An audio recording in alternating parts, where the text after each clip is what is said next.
আসসালামু আলাইকুম।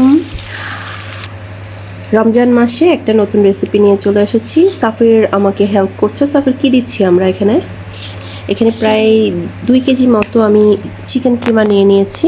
সেখানে দিয়ে দিচ্ছি কিছু বেসিক মশলা, লবণ, হলুদ, গোলমরিচের গুঁড়া, জিরার গুঁড়া, ধনিয়ার গুঁড়া, আর এটা একটা স্পেশাল পেস্ট। এটার ভিতর কি আছে মামা?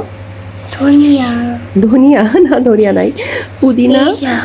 এটা এগ না? কতগুলো এগ এখানে? 2 eggs। ওকে।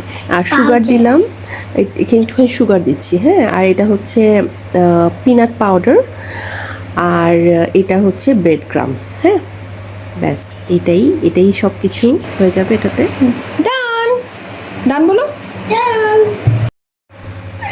আর এখানে আমি সামান্য একটুখানি তেল দিয়ে নিচ্ছি, আর এটাকে ম্যারিনেট করে আমি রেখে দিচ্ছি 1 ঘন্টা মতো।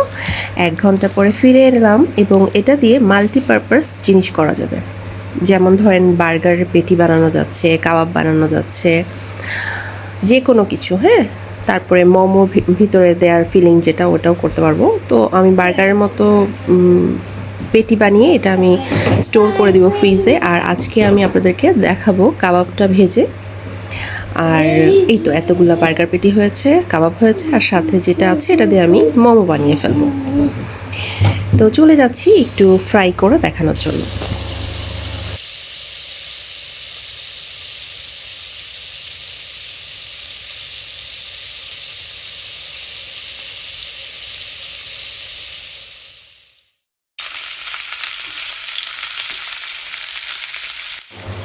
তাহলে আজকে এখানে বিদায় নিচ্ছি, আবার দেখা হবে। আল্লাহ হাফেজ। আল্লাহ হাফেজ।